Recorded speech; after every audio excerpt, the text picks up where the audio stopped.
क्या एक संहारक अस्त्र सृजन का साधन बन सकता है? क्या हत्याओं से सने हाथ एक तीर्थ का निर्माण कर सकते हैं? इस प्रश्न का उत्तर छिपा है केरल के इस प्राचीन शिव मंदिर की कहानी में। और ये कहानी आरंभ होती है परशुराम के महापश्चाताप से। ये कथा है भगवान विष्णु के छठे अवतार परशुराम की। अपने पिता की हत्या का प्रतिशोध लेने के लिए उन्होंने अपने फरसे से पृथ्वी पर अभूतपूर्व संहार किया।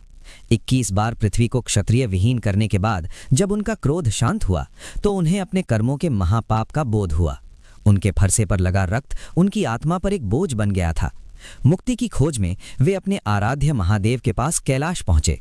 उन्होंने अपना रक्त रंजित फरसा महादेव के चरणों में रख दिया और पूछा, हे प्रभु, मैंने धर्म का पालन किया, पर मेरे हाथ असंख्य हत्याओं से सने हैं।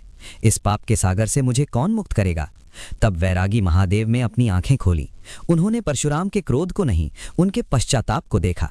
उन्होंने कहा, वत्स, जो हाथ संहार कर सकते हैं वही हाथ सृजन भी कर सकते हैं। प्रायश्चित का मार्ग विनाश में नहीं, स्थापना में है। महादेव ने उन्हें आदेश दिया, तुम अपना फरसा समुद्र में फेंको और वो तुम्हें एक नई निष्पाप भूमि देगा। पर केवल भूमि बनाना पर्याप्त नहीं, उस भूमि को मेरी ऊर्जा से सिंचित करना होगा।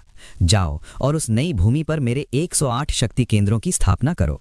अपने स्वामी का आदेश पाकर परशुराम ने वैसा ही किया।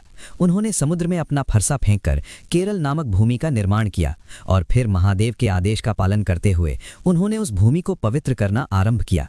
उसी संकल्प की पहली कड़ियों में से एक था चेरुआथुर महादेव मंदिर। यहाँ उन्होंने केवल एक पत्थर नहीं रखा, बल्कि महादेव के उस वचन को स्थापित किया।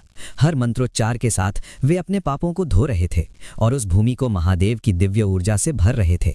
आज भी केरल के कन्नूर जिले में स्थित ये मंदिर इस बात का साक्षी है कि संहार करने वाले हाथ भी जब महादेव की आज्ञा से सृजन करते हैं तो वे तीर्थ का निर्माण कर देते हैं। उस करुणामयी महादेव के सम्मान में जो प्रायश्चित का मार्ग स्वयं दिखाते हैं।